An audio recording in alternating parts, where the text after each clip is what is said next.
Olá, bem-vindos ao Giramundo, o podcast onde as ideias giram, as histórias inspiram e os mundos se encontram.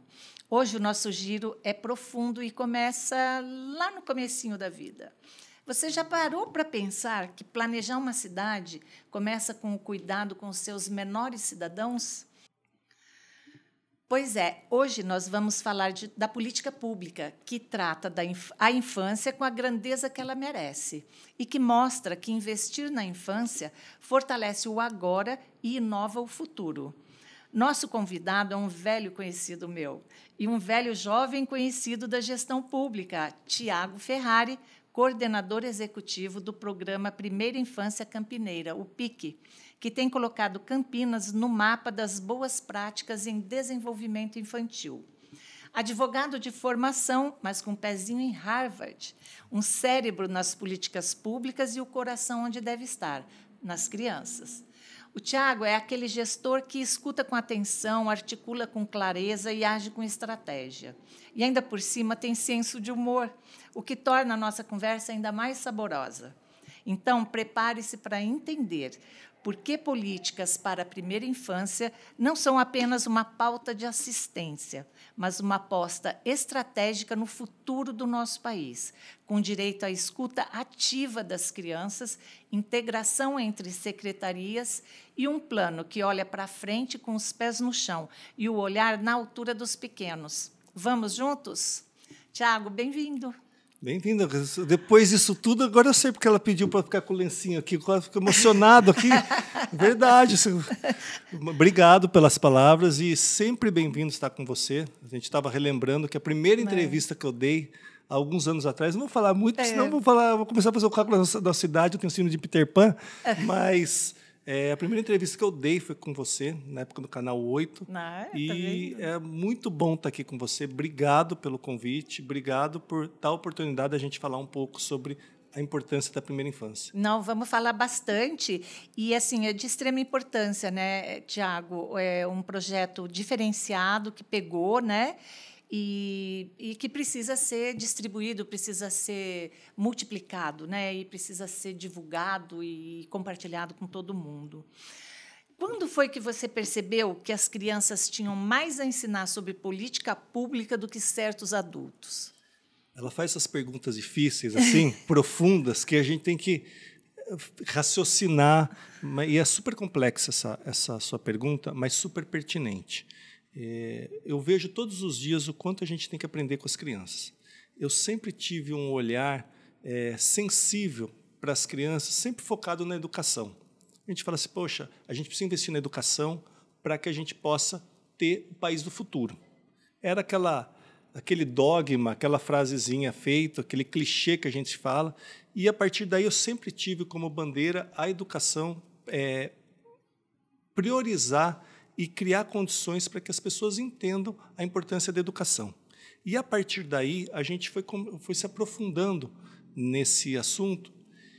E, quando eu estou na Secretaria de Educação e eu conheço a importância da primeira infância, quando a gente está elaborando o plano da primeira infância, o PIC, a gente começa a refletir no quanto isso tem impacto nas nossas vidas, no quanto é importante a gente ter um olhar diferenciado para as crianças.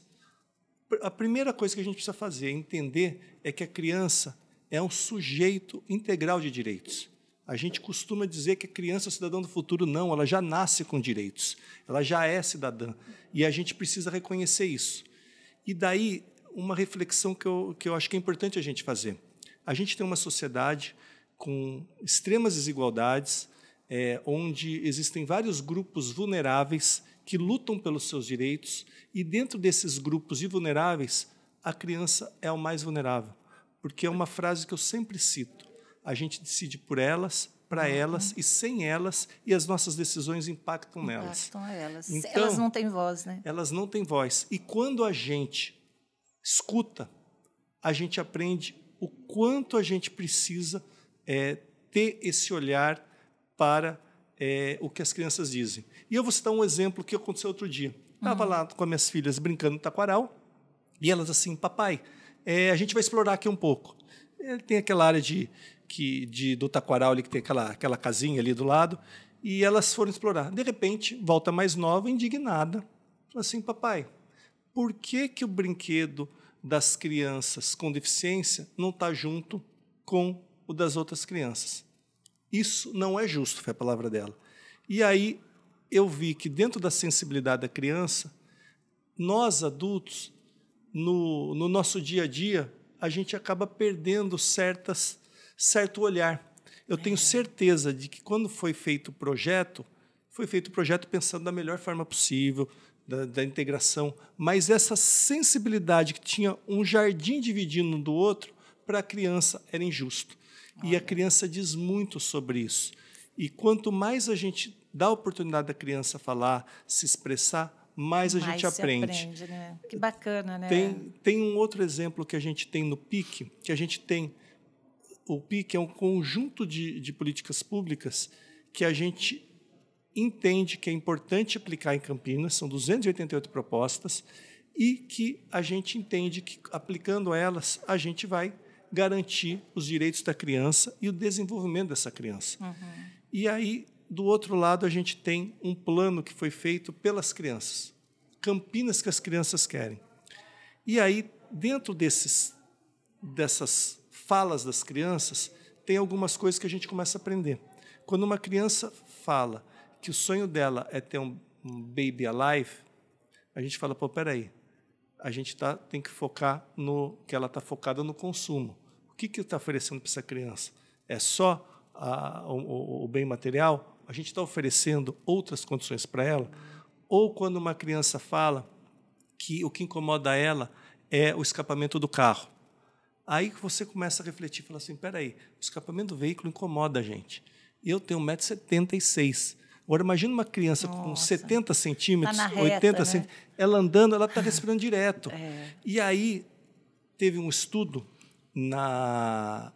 de uma faculdade em Londres, e ela demonstrou que, na entrada e saída de escola, a poluição é 30% maior do que no centro da cidade. Então, nesse contexto, olha a sensibilidade da criança falando do escapamento, do incômodo e da poluição. Então, são situações que a gente precisa entender, que a gente precisa escutar essas crianças, elas são sujeitos de direitos, e a gente tem que entender que, dentro do contexto histórico, as cidades, se a gente pegar depois da Segunda Guerra Mundial, quando foi feita a reconstrução da Europa, e a gente vê como foi construído as cidades, se desenvolveram as cidades sempre colocaram como prioridade o homem em idade produtiva, e ela girando em torno da produção. E aí vários grupos foram se organizando para ter os direitos deles. E hoje a gente vê reflexo ainda hoje, mas os grupos estão se organizando para que eles possam se sentir pertencente às cidades. E as crianças? Quando que a gente deu espaço para escutá-las? Então, a gente vê que a escuta da criança é muito importante. E a gente tem que entender também que as fases de desenvolvimento são fundamentais para que a gente possa ter uma sociedade melhor. Sim. Você coordena um programa que exige que a cidade pense com a cabeça de um bebê. Me conta, Campinas é uma cidade de colo? Olha, a nossa ideia é fazer com que Campinas seja uma cidade de colo, uma cidade das crianças e para as crianças também. E aí a gente parte de algumas premissas. Primeiro, as pessoas perguntam, mas por que primeira infância? Primeira infância, ela nasce quando a neurociência demonstra que, do 0 aos 6 anos, a gente tem a formação de 80% do cérebro. E aí, dentro dessas janelas de oportunidades, a gente tem que garantir esse desenvolvimento da criança. E o que traz isso de reflexo? Nesses 0 a 6 anos, a gente está construindo diversas... a criança está desenvolvendo diversas formas, desde o aspecto cognitivo até o socioemocional, desde os hábitos de alimentação até o hábito de atividades físicas. Então, para que a criança possa se desenvolver, a gente precisa pensar principalmente nessa fase. Não é que depois não vai se desenvolver, mas essa fase é fundamental. E aí, através dessa constatação, dessas evidências trazidas pela neurociência, vem um economista no início dos anos 2000 e ele consegue demonstrar o quê? Que a única política pública que traz retorno para a sociedade é investir na primeira infância. E ele diz mais, é a única política pública que quebra ciclo de pobreza. E como que é isso? É que, na primeira infância, a gente está desenvolvendo diversos hábitos. Então, hoje, quando a gente fala na doença que mais mata no mundo, qual que é a causa que mais mata no mundo hoje? Obesidade. E a gente vê hoje que as crianças, pela má alimentação, estão desenvolvendo obesidade, doenças cardiovasculares e diabetes tipo 2. E como que a gente combate isso? É na primeira infância, quando a gente começa a demonstrar para as famílias, para os cuidadores, que não usa açúcar. A criança não sabe o que é açúcar. Então, ela não conhece. Então, se a gente começa a criar, nessa fase da vida onde ela está construindo os hábitos dela, a gente está evitando que essa criança se torne um adulto doente ou uma criança doente. E, ao mesmo tempo, há 5 anos atrás, a Fiesp ela identificou de que cada 10 jovens demitidos, 90% era em função de conduta e caráter. Aí eles falaram assim, como que a gente resolve esse problema de turnover? E daí é o empresário olhando de forma pragmática, de forma ele vai ter menos prejuízo em decorrência dessa situação.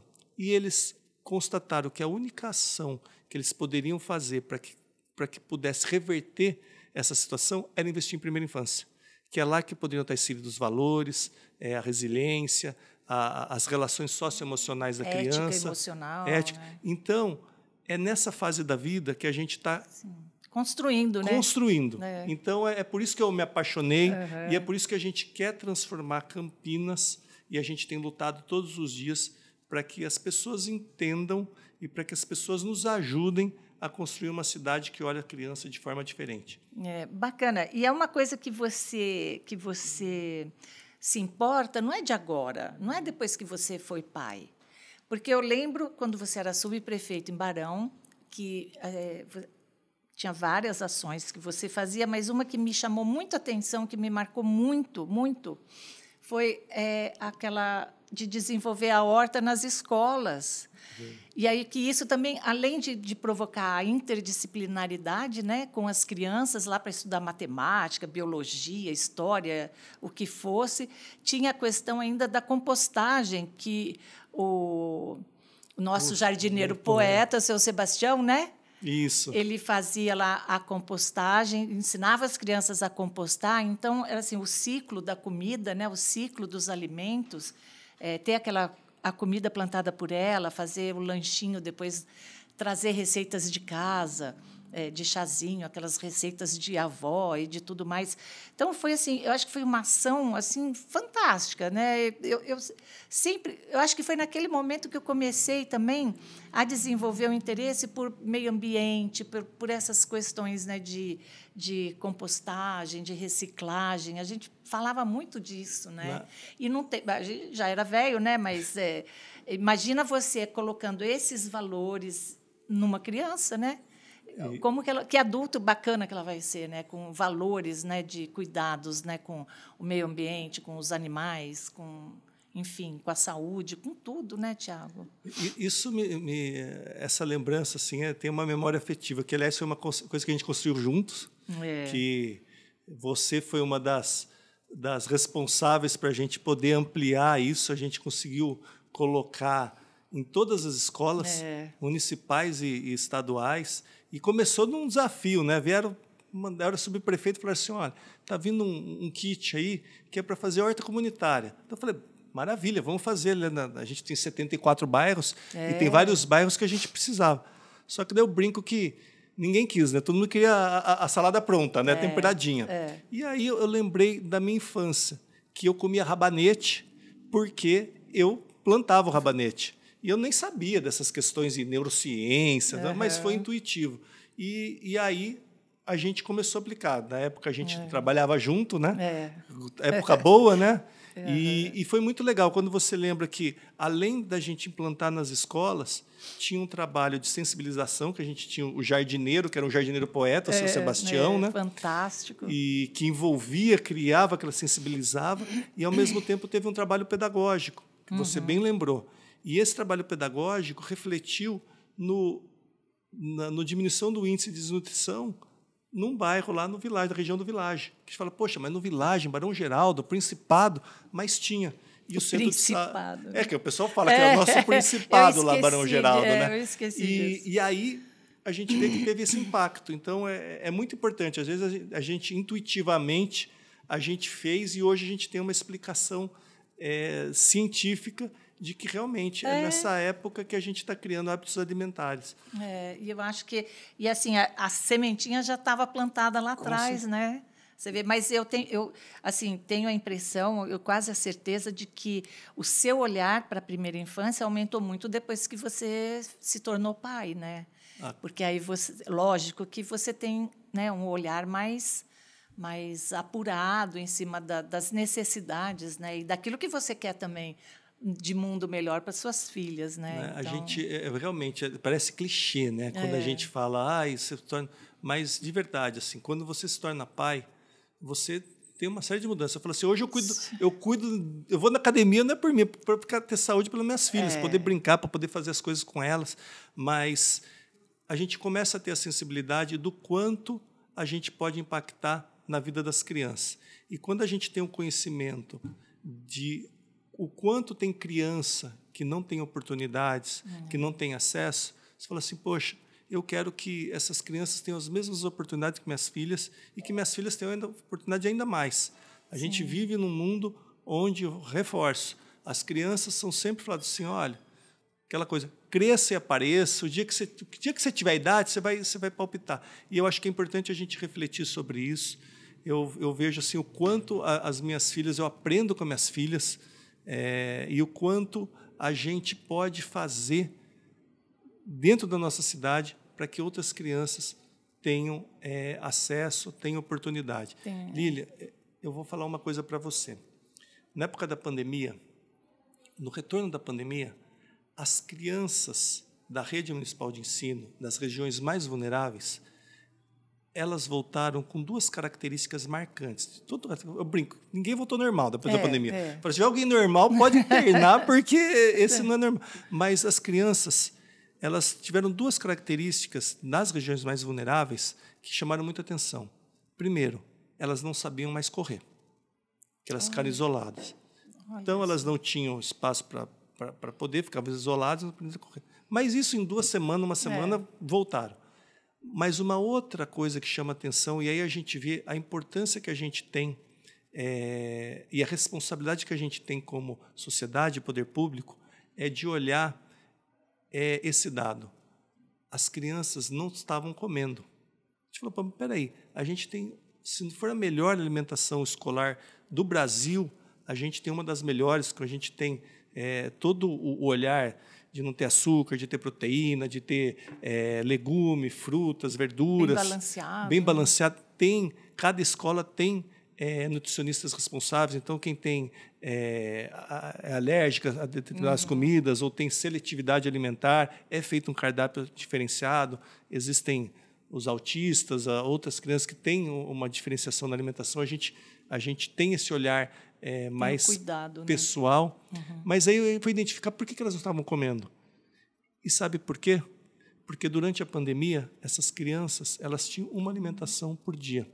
E geralmente era à noite, e era carboidrato e açúcar.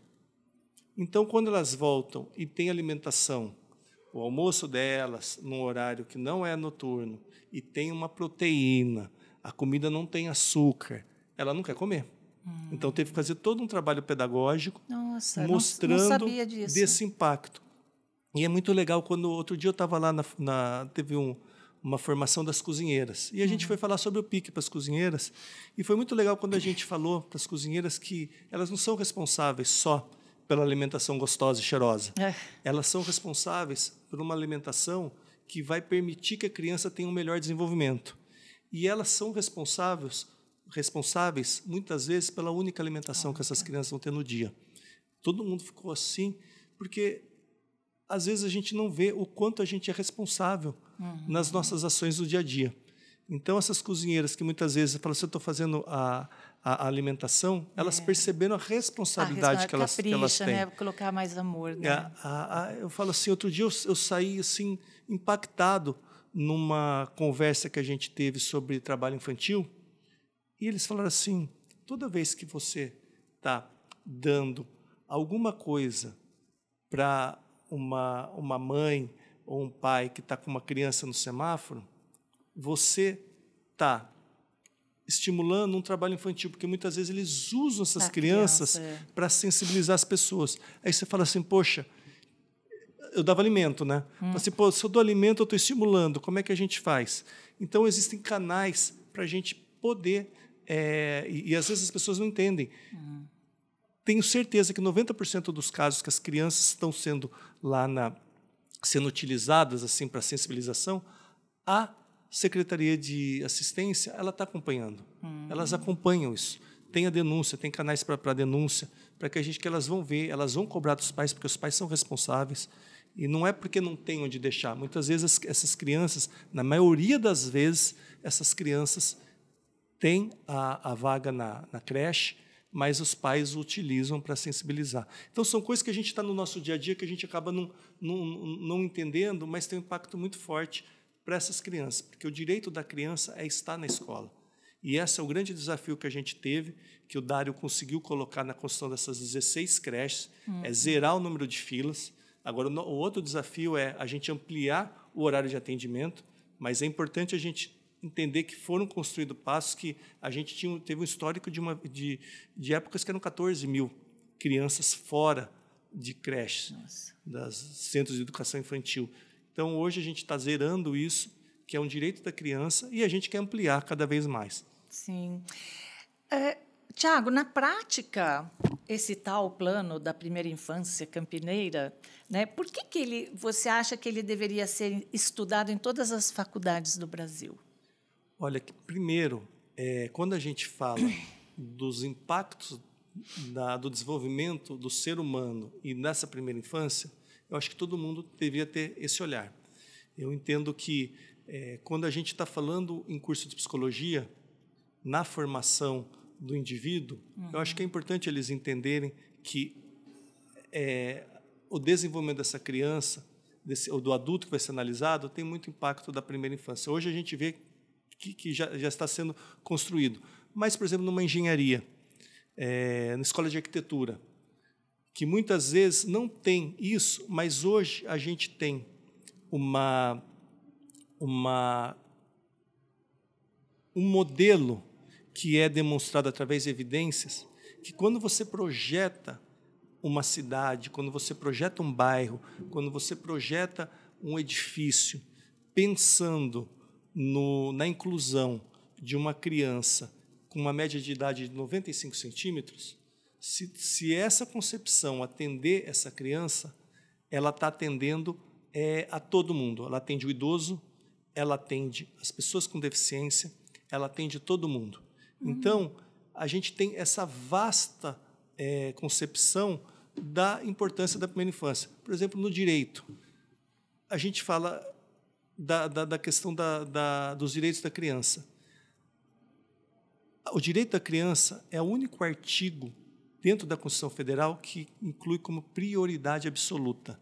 Então, dentre todas as políticas que garantem prioridade, quando tiver uma criança, no artigo 227, ele determina que ela tem prioridade absoluta, ou seja, ela tem prioridade acima das prioridades. Mas o que é isso? Fala assim, às vezes eu dou esse exemplo, a pessoa fica brava, mas eu falo assim, se tiver uma fila de 200 idosos para vacinar e vem uma mãe com uma criança, ela tem prioridade.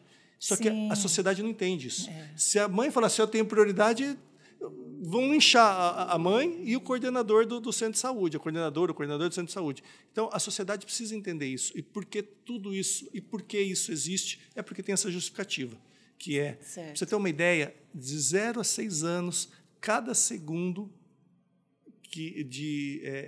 dentro desse tempo da criança, tem 1 milhão de conexões neurais. É o cérebro se formando. E quando você está nessa construção cerebral, quando você dá um grito para uma criança, essas conexões elas já até mudam. Então, em vez de você construir, o pessoal usa aquele exemplo, em vez de você construir uma highway, uma avenida limpa, sem sinal, sem semáforo, você começa a construir uma serrinha. Que começa... Isso vai causar uma dificuldade depois. Não é que ela vai ter problema, mas a gente pode mudar. Tem o caso de Sobral, que eles entenderam que por que eles estavam com o índice de violência aumentando, se eles estavam usando todas as políticas públicas, cuidando disso tudo. E aí, quando eles foram estudar o caso, o que era o resultado disso?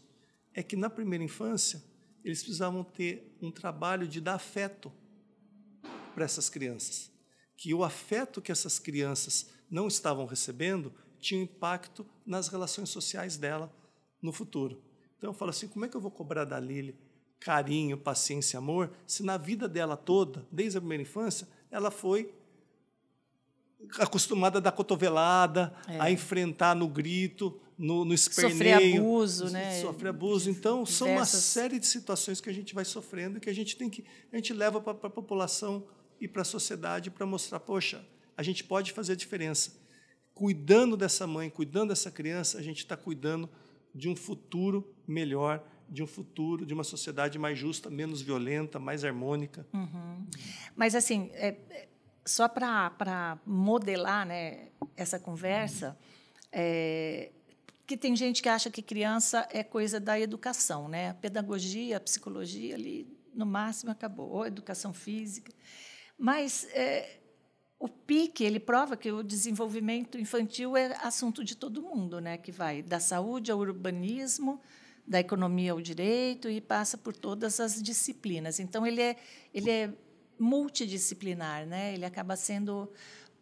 por essa razão que você acha que ele deveria ser ensinado nas faculdades, mas assim em todas, né? Não existe uma disciplina, mas na faculdade de direito, na engenharia, na arquitetura, na saúde, em todas elas, para ampliar essa visão da primeira infância, né? Me fala uma coisa, a primeira infância vai de 0 a quantos anos? A 6 anos. De 0 a 6. Tá. De 0 a 6. Tem a primeiríssima infância e a primeira infância. E é o que você falou. A gente tem que dar condição e pensar em todos os aspectos dentro da cidade e da sociedade que envolva a criança. Então, quando a criança tem acesso à cultura, os estudos demonstram que ela vai ter uma percepção diferente. Então, a gente tem que levar a cultura para essas crianças. Quando os pais forem comprar algum brinquedo para a criança, levar em consideração, isso daí vai gerar o desenvolvimento para a criança? Isso gera relações, interações entre as crianças? Hoje a gente está vendo a questão da internet. Um mundo isolado, né? Cada um no seu celular. Isolado. E isso tem levado a uma série de situações. Um tempo atrás teve aquela ação de terrorismo nas escolas, lembra? Que ia ter atentado nas escolas. E aí o prefeito Dário ele criou um gabinete de crise. Ele falou assim, vamos chamar inteligência da Polícia Militar, Guarda Civil, Polícia Militar, Polícia Civil, Guarda Municipal, Polícia Militar e Polícia Federal. Aí, todo mundo monitorando. Aí veio o delegado da Polícia Federal e ele falou assim, a gente nunca pensou em se tratar atos de terrorismo, mas, devido à comoção, a gente tratou como se assim fosse para usar todos os instrumentos que a gente estava disponíveis para que a gente pudesse monitorar tudo. Ele falou assim, 43 dias monitorando, não teve um indício que colocasse qualquer escola, qualquer aluno em risco. Mas ele falou assim, o que a gente viu, o que essas crianças estão acessando na internet é uma loucura. E aí ele fez uma reflexão. Muitos pais não deixam seus filhos sozinhos no centro da cidade. Mas ele falou assim, eu tenho certeza que o centro da cidade é muito menos perigoso do que deixar uma criança na internet. Sem monitoramento. Sem monitoramento. Né? E aí, outro dia, eu estava conversando com uma amiga minha que ela é responsável pelos crimes de pedofilia da Polícia Federal. Ela falou assim, cara, Tiago, é impressionante. Esses criminosos, eles entram nesses joguinhos como criança, criam uma relação na criança de confiança, e aí eles começam, tudo planejado, e a hora que vê, eles estão fazendo as barbaridades que não tenho nem coragem de falar aqui. Então, são situações que a gente precisa levar conhecimento da sociedade. Eu sou de uma geração que a gente achava que deixar a criança na tela a gente está estimulando. E hoje a gente está vendo que esses estímulos são todos maléficos. Tanto é que a gente tem falado que quando a gente deixa a criança em contato com a natureza, que é uma das coisas que a gente vem buscando, que é retroceder e ter esse contato com a natureza, a gente foi verificado duas coisas. Primeiro, que aquela agitação da criança, ela diminui, ela se reconecta. Então, ela vai. E muitas das crianças que são problemas nas escolas, que falam assim, tem déficit de atenção, não para, quando colocado em contato na natureza, para brincar na natureza com coisas desconstruídas, essas crianças que são os problemas, são os líderes naturais. Então, a gente está tornando uma série de líderes com remédio, com problema, está achando que eles estão conseguindo. E não é que as outras não são, porque cada um tem uma função. Dê-lhe Ritalina. Dê Ritalina, dê calmante, mas essa criança está agitada por quê? Porque ela tem energia. A gente tem um filósofo que ele fala assim, o Frato, Francesco Tonucci, ele fala assim, o que uma criança de 2, 3, 4 anos sabe fazer? É correr, falar, brincar. Aí a gente coloca numa escola, pede para ela ficar quietinha, sentadinha e ouvindo. Então, a gente está indo contra a natureza. Então, a gente tem que refletir e eu costumo dizer, a gente não está investindo no futuro. Toda criança tem um pai, tem uma mãe, tem uma avó que cuida, tem um tio. E todo tio, toda tia, todo pai, principalmente mãe, quando vê sua criança sendo cuidada, reflete nele, muda. Então, eu até falo assim, a gente não está investindo no futuro. A gente cuidar da criança hoje, a gente está transformando numa sociedade melhor. E eu lembro, na época que eu era subprefeito, com a horta nas escolas, você lembrou? Agora me veio isso. Uma vez eu cheguei lá no Agostinho Pátaro e veio um senhor e falou assim, Tiago, caí num buraco na Estrada da Roda, era um domingo, assim, num domingo à noite, e minha vontade de te ligar e te xingar. Mas daí eu lembrei de tudo que vocês fazem aqui na escola da minha neta. Olha. Que era, e o que era? Era justamente horta nas escolas e tinha compostagem, né, que eles levavam. Então, ele falou assim, então você está com crédito, mas vai arrumar um buraco. Mas você vê que uma forma explosiva que ele ia ter, ele falou assim, peraí, está cuidando da minha neta, está fazendo alguma coisa, eu vou reclamar com ele, mas eu vou reclamar de outra forma. Então, a gente vai mudando essa forma do olhar, essas relações dentro da sociedade. Eu lembro de outra coisa também, dessa época, que você mesmo uma vez falou, que era importante investir.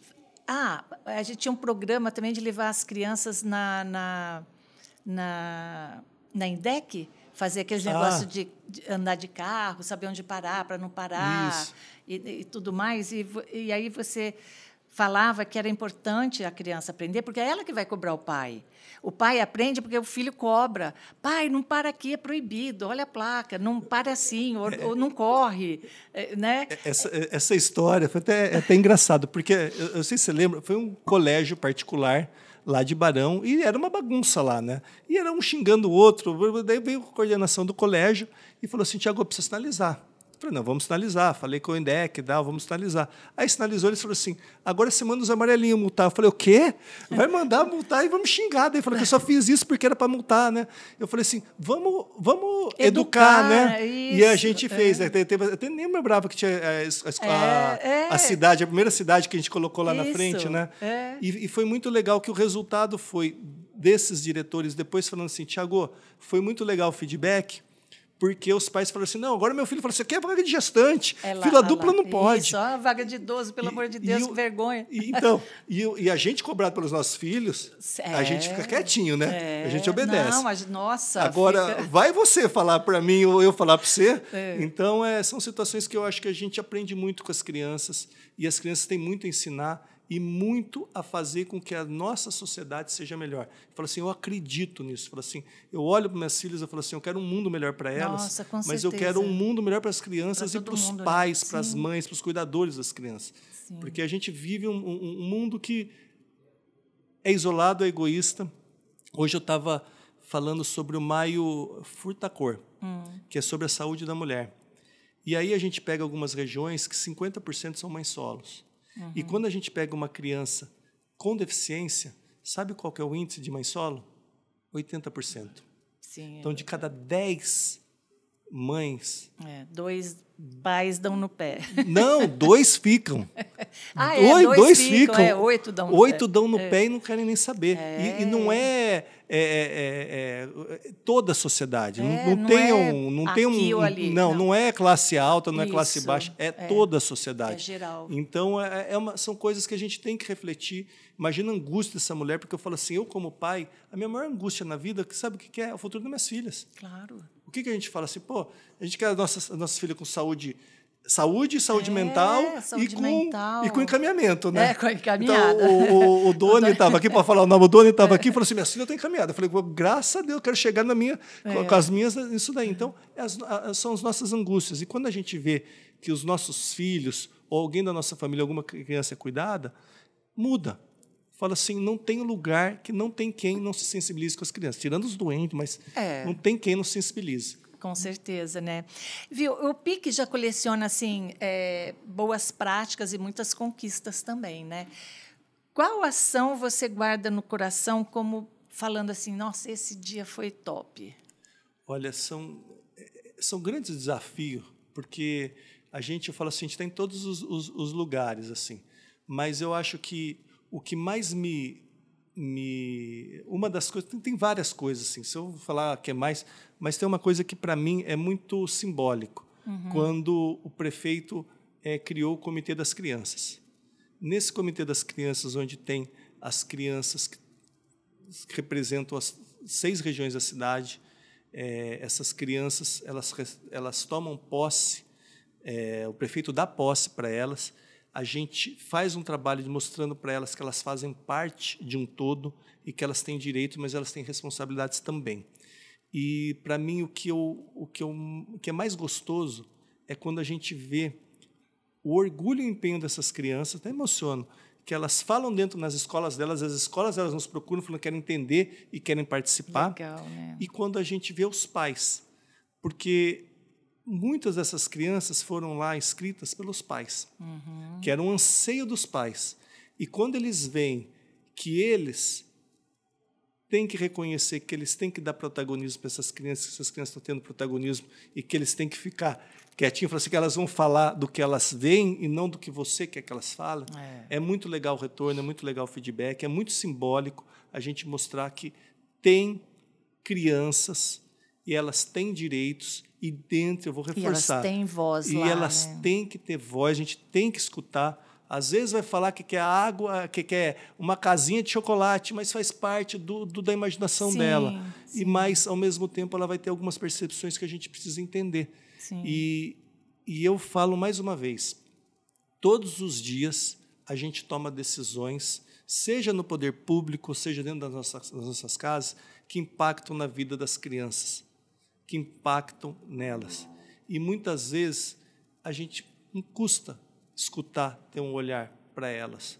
Que só de escutar e explicar para elas por que não vai ser, é importante. E eu tenho certeza que quando a gente mostra que, dentre os mais vulneráveis, a maior vulnerabilidade é da criança, porque a gente nunca dá voz para elas e a gente decide por elas, para elas e sem elas, isso tem um impacto muito forte e a gente precisa refletir sobre isso. Não é transferir responsabilidade. As responsabilidades são nossas na criação, na educação, no cuidar dessa criança. Mas também é responsabilidade nossa mostrar para essas crianças que elas têm voz, que elas têm direitos e que elas têm opinião e que elas têm vontades e se essas vontades são possíveis ou não são possíveis e por que não são. E uma dificuldade, assim, um dia que você ficou frustrado por não poder ou convencer alguém, ou colocar uma ideia, ou colocar em prática uma ação que você quisesse? Teve algum dia assim? Olha, são vários dias. A maioria dos dias são assim. Em primeiro lugar, a gente enfrenta uma estrutura de administração pública. No Brasil, a administração pública ela é extremamente setorizada e hierarquizada. E a gente está falando de um plano que atende todas as secretarias. Então, eu estou no gabinete do prefeito, mas a gente vai conversando. Tem braço em todas as secretarias. Em todos os lugares, na Secretaria claro. de Agricultura. Então, muitas vezes, a gente vê que não é ainda uma prioridade na agenda da sociedade. No geral. No geral. Então, a gente fala, tem que ter esse convencimento. Ainda está setorizada. Está setorizado. Coisa de criança é educação, pedagogia. Isso. É sempre ali. Tiago, você está na educação, né? Não estou na educação, mas fala o que sempre. Mas é importante que a gente entenda que muitas vezes essa omissão nossa, ou a gente não colocar a criança como prioridade, a gente vai ter reflexo. E tem muita coisa que muitos dias a gente fala assim, poxa, podia ser prioridade isso em vez disso. A gente entende que é uma mudança de comportamento, é uma transformação. Leva tempo, né? Eu falo que tem uma frase que se usava muito, que era quem pariu Mateus que o embale. Então, Mateus é a responsabilidade da mãe dele, ele que cuida. O pai nem se falava, né? nem se falava. E aí eu falo assim, a gente precisa refletir e entender que a mãe do Mateus está grávida, é responsabilidade nossa. Cuidar da mãe do Mateus, cuidar do Mateus e cuidar de quem cuida do Mateus. E fazendo isso por quê? Porque isso vai refletir numa sociedade melhor para todo mundo. Não adianta a pessoa... Lembro que quando eu comecei lá na associação em Barão Geraldo, aí o pessoal falava dos condomínios, falava assim, tem que emancipar Barão... o pessoal de Barão precisa emancipar. Eu falei assim, se a gente pensar assim, daqui a pouco a gente emancipa Barão, e aí a gente emancipa os condomínios de Barão Geraldo, e a gente vai se isolando cada vez mais. A gente tem que entender que a gente faz parte de um todo, e que não adianta a gente se fechar num condomínio se a gente não cuidar do resto. Que não resolve. Não resolve, não é isso. Não é com violência, não é pedindo com polícia. Eu comecei minha vida pública com o meu irmão sofrendo sequestro relâmpago. Eu falei, quer saber? Em vez de eu ficar em casa reclamando, eu vou tentar fazer alguma coisa. E a minha percepção era, eu quero esses policiais na rua, tem que enfrentar o bandido. E na minha transformação e na minha evolução e no meu amadurecimento, eu entendi que não é colocando o policial na rua, não é enfrentando violência com violência.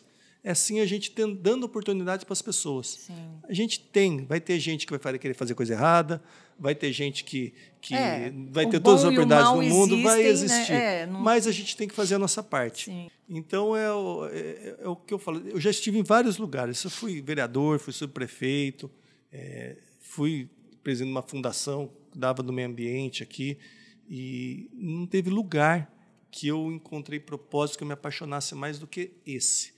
Porque eu sei que traz reflexo, o que você sei falou, que traz mudança. É o único projeto público, social, que vai trazer, que vai dar retorno, que você vai ver lá na frente o resultado. Né? Vai, e é isso. Se a gente quer uma sociedade melhor, a gente tem que lutar por isso. Sim. Só que a gente tem que mudar. Uma vez uma promotora falou assim, o problema é que a gente trata a criança como objeto. E a gente precisa mudar isso. A gente precisa ter esse olhar de que o pouco que eu posso fazer como cidadão pode ser muito na vida de uma família.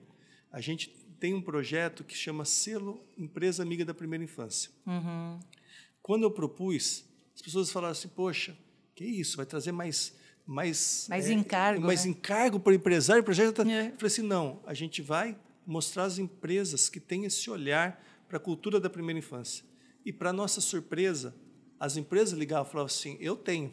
Então, quando a gente foi fazer a entrega, veio o presidente da Samsung, da BID, Grupo EPTV, e a gente também premiou empresas pequenas, academia de bairro, que tinha um espaço para criança, para que espaço kids, para a mãe poder ir lá, exatamente. E aí a gente vai falar da saúde mental da mãe. Ela está proporcionando um cuidado para a mãe poder se cuidar. Nisso, exatamente. Então, isso é uma responsabilidade de todos. Sim. E isso traz um reflexo, porque daí, quando as empresas entenderam isso, o empresário olha o lucro.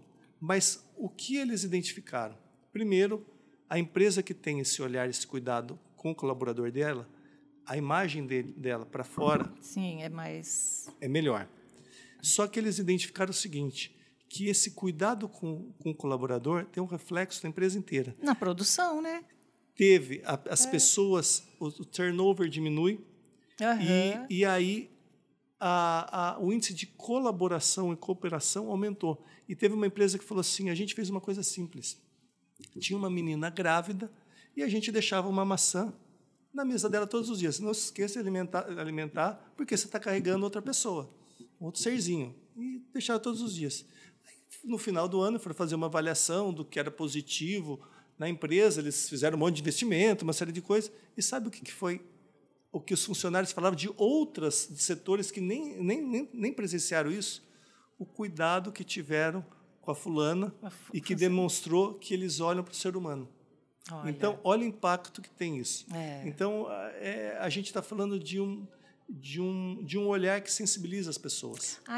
É um mundo possível, né, Tiago? É possível. Muitas vezes as pessoas falam, está distante. Não, é possível. Às vezes a gente tem um colaborador na nossa casa e que ele está angustiado com relação a uma situação da família. Pô, fala assim, vai cuidar, eu me viro aqui.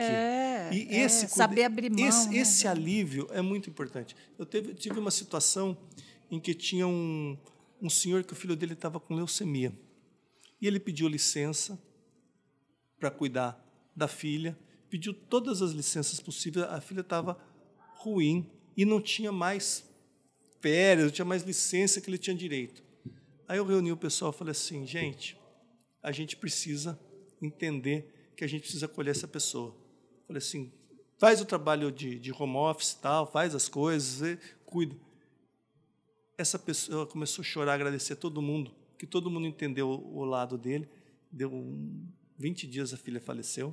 Que dor. Mas porque ele queria pedir embora, ele tal. teve qualidade o tempo, né, com ela, então teve o tempo isso com não ela, tem preço, né? E foi acolhido, porque nessa hora é o que eu falo, a maior angústia de um pai, de uma mãe, é com relação aos filhos. E então a gente precisa ter esse olhar, e as pessoas precisam entender que a realidade da maioria das pessoas que está ouvindo esse podcast é muito diferente da realidade que a gente tem em Campinas, em outras situações, onde a pessoa não tem acesso a nada. Sim. A pessoa vive, é uma mãe que o marido abandonou, que ela não tem... a criança fica sozinha porque não tem habitação. Ou sai da escola, mas não tem quem cuide. Ou ela não pode trabalhar o tempo inteiro, ou ela perdeu um emprego. Não, é punk, ela perdeu um emprego. E a gente tem que entender. Outro dia, as pessoas falaram assim, tem que estender licença paternidade para 6 meses. Aí foram fazer uma pesquisa, 99% dos homens falaram, mas 6 meses? A hora que eu voltar, eu não vou valer nada. Eu vou perder meu emprego. Só que você já parou para pensar que essa é uma realidade da mulher. E que muitas mulheres ficam grávidas porque depois perdem o emprego depois de ficarem grávidas. Então, a gente precisa começar a se colocar no lugar do outro, precisa começar a entender, precisa compreender o papel de cada um. Eu falei assim, eu fui criado por mãe, por vó, eu brinco assim, eu falava assim, eu sou desconstruído. Até eu entender que eu não sou ajudante, eu sou responsável, foi um processo. Eu falei assim, nossa, eu achava que eu estava ajudando. Não, eu sou responsável. E mesmo assim, por mais que a gente tente, a mulher ela tem esse lado que ela abraça. O homem, na hora que pensa 2 vezes, a mulher já fez. Foi, né? E, ao mesmo tempo, tem uma outra situação. A gente precisa deixar o pai ser pai. Que a mulher também tem um olhar de superproteção. E o pai, às vezes, quer fazer algumas coisas que para a mulher pode ser perigoso. Mas faz parte do desenvolvimento. O papel do pai no desenvolvimento da criança é muito importante. É botar o filho em risco. Mas isso vai fazer ele enfrentar. Vai fazer parte, né? E a ausência do pai, ele tem que assumir essa responsabilidade. A ausência do pai vai trazer reflexo muito forte para essa criança. E a gente vê que, às vezes, o pai brigou com a mãe e vira as costas para a criança. E não tem nada que ver uma coisa com a outra. Para atingir a mãe. E isso tem um reflexo muito forte no desenvolvimento dessa criança. Nossa, e daí, quanta alienação parental tem por aí, né, Tiago? Que a gente vê, né, também. Fala uma coisa para mim. Você, nessa sua trajetória, você tem alguma frase de alguma criança assim que te impactou? Que você tem ouvido e que tenha te impactado de uma forma assim, positiva, mesmo que tenha sido engraçada, né, de outra forma seja um meme, mas que te impactou, né, por essa... Olha, tem uma palavrinha que está embutida em todas as crianças, desde as minhas filhas, qualquer criança, é o senso do justo. Isso não é justo. Esse não é justo diz muita coisa. Então, quando uma criança fala isso não é justo, para pensar e refletir. Às vezes o não justo para ela é uma coisa que a gente está falando assim, você não pode fazer por isso. Mas quando ela fala não é justo, reflita e explique para ela por que é justo ela não ter o que ela entende que não é justo. Entendi. E uma outra coisa que eu vejo nas crianças assim é a sinceridade delas. Elas têm uma sinceridade desde do olhar até na fala. E eu lembro outro dia, eu recebi uma mensagem do menino autista, Matheus. Aí o Matheus falou assim, Tiago, vem aqui na minha escola porque eu estou com um problema, eu tenho seletividade alimentar, eu não estou conseguindo me alimentar direito, que não sei o que lá. Aí eu fui lá ver na Secretaria de Educação, falaram, não, Tiago, a gente tem um cardápio, a gente vai mostrar para ele e tal. Aí a gente fez toda essa construção e tal. E o Matheus falou, agora tá bom. Eu falei, então eu vou visitar a escola, né? Então eu entrei na cozinha e eu falei assim, Matheus, vamos aqui comigo. Eu falei, Matheus, conta aqui para mim como é que era antes. Eu disse, não, é que antes de vir a nutricionista aqui, porque eu tenho seletividade alimentar e tem alguns alimentos que eu não como, e agora estou vendo um cardápio que eu como, mas antes de vir aqui, eu passava fome. Eu falei, não, Matheus, não para. Então, até brinquei, ele caiu na risada também. Né? Falei, isso aí não vamos falar. Então, são as sutilezas, porque, na verdade, ele passava fome. Ele não queria, ele não comia, e eu tinha uma outra situação dentro da escola.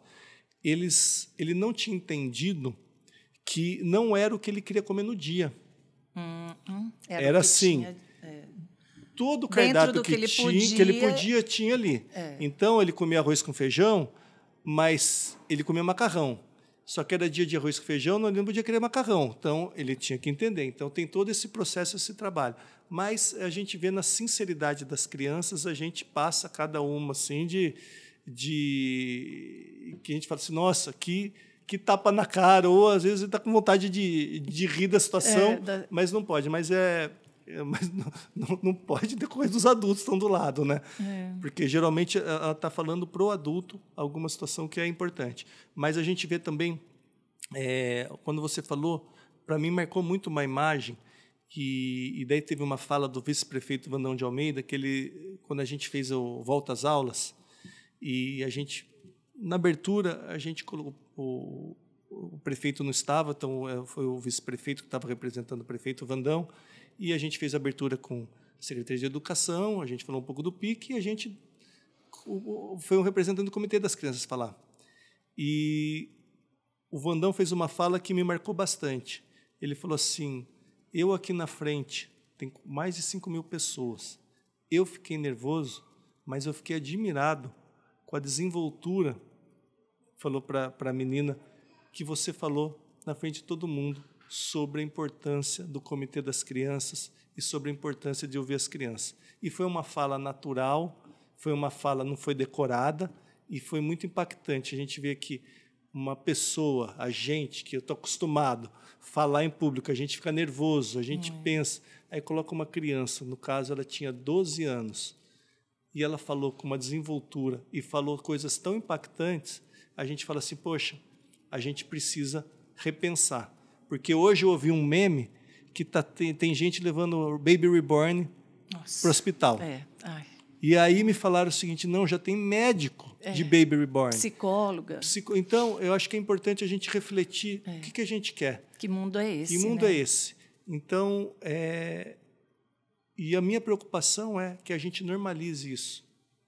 Enquanto isso, a gente, em detrimento... Deixa o que é importante. Né? O que é de verdade, né? Então, o que é real. Tem muita gente gastando com fralda de Baby Reborn que poderia estar colaborando com muitas mães que não têm isso. E eu tenho certeza que se ela fosse procurar uma mãe que está precisando, qualquer pessoa pode indicar uma mãe que esteja precisando, ela ia ter uma criança de verdade e ela poderia ser madrinha e ser um instrumento de transformação social dessa criança. Exato. Então, é essa sociedade. Que sociedade a gente quer? É para refletir sobre isso. É para refletir sobre isso, né?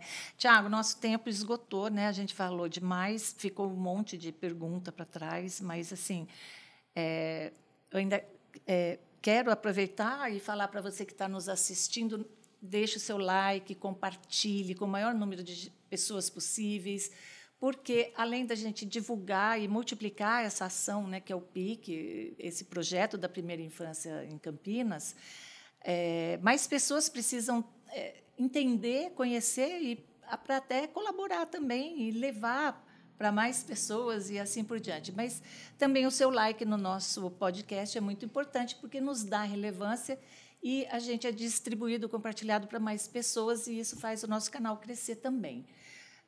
Mas antes de finalizar, eu queria finalizar com afeto. Eu queria perguntar para você que cidade você gostaria que uma criança de hoje encontrasse daqui a 30 anos? Eu gostaria de encontrar uma cidade onde essas crianças pudessem ter lugar para brincar, pudessem ter segurança, que elas pudessem ter todos o afeto que é possível, que elas não precisassem ficar isoladas dentro de casas, dentro de telas, e que elas pudessem ser crianças. Então, a gente tem que repensar em algumas coisas. A gente vê que a gente está isolado, a gente vê youtuber com 6 anos de idade, a gente vê as crianças isoladas em telas, a gente vê o nosso medo de deixar as crianças em alguns lugares, mas o principal, meu sonho é que todas as crianças tenham oportunidade para ser crianças, para serem felizes, para poder ter infância. Eu acho que se a gente permitir que as crianças tenham infância, a gente vai ter um mundo melhor. E enquanto a gente não permitir, a gente estiver deixando elas isoladas, porque quando a gente coloca uma criança numa tela, ela fica abduzida. Tem até uma pesquisa que mostra que tem um bebê e ele sem tela era uma televisão. Ela via o cachorro passar, ela via um barulho da mãe jogando alguma coisa, ela ficava atenta, ela ouvia a mãe chamar. E aí a mãe liga a televisão. O cachorro passa, ela não olha, a mãe chama, ela não atende. Então a gente tem que entender que a gente tem que ter esse olhar. E tem a primeira citação sobre crianças que a gente tem, assim, de uma cidade e criança, relação de cidade e criança que a gente tem no mundo, é na Bíblia, onde eu não lembro qual é o profeta, mas ele fala assim, que essa cidade prospere e que as crianças estejam nas praças. Eu acho que isso é o que a gente quer, a nossa cidade cheia de criança nas praças. Isso reflete, né? Bom, eu só tenho a agradecer, então, a sua presença, atender o meu convite, vir aqui falar do PIC. E, quando você quiser voltar para falar mais coisas ou trazer alguma informação diferenciada, alguma ação que vocês estejam fazendo, fique à vontade, a casa é sua. Eu queria agradecer e dar os parabéns. Pessoal, eu conheço ela faz mais de 20 anos. Ela estava nascendo, eu já tinha um aninho. Tá. Mas eu acho que são pessoas como você que transformam. Eu acompanho sua trajetória, eu vejo o quanto você é proativa e sempre buscando ações que possam transformar e fazer o bem. Então, você é uma pessoa que poderia estar em casa, poderia estar quieta, poderia ter vida de madame muitas vezes, ter um marido médico aí, mas que sempre se propôs a fazer as coisas, sempre se propôs a tentar construir situações que pudessem transformar a sociedade. Isso é dom, isso é um chamado, isso é uma vocação. É uma responsabilidade. Então, e é uma responsabilidade. Que você continue sendo assim, vou vir quantas vezes quiser. Gostaria também de parabenizar, eu tive a oportunidade de parabenizar o Doni, pessoalmente, mas principalmente pela forma como vocês têm conduzido o jornalismo, pela forma séria e principalmente pela forma propositiva. Eu acho que o jornalismo, eu brinco, mas é verdade, ele é o primeiro poder. E a gente viu esse poder sendo distorcidos com as fake news e com as notícias tendenciosas. E quando a gente constrói um canal de comunicação e de informação onde o jornalismo é pautado na ética, é pautado na verdade, é pautado em olhar os dois lados, a gente está construindo informações para que as pessoas possam ter discernimento, possam julgar e que a nossa sociedade possa evoluir. Então, parabéns pelo grupo que vocês participam, que vocês fazem, porque eu tenho certeza que vocês têm feito a diferença na nossa cidade de Campinas. Obrigada, Tiago. E assim, como em homenagem ao novo Papa, né, que Habemus Papam, aqui o nosso conteúdo é fumacinha branca sempre. Exatamente, exatamente. E você fica aí, aguarde o nosso próximo giro e até lá a gente se encontra.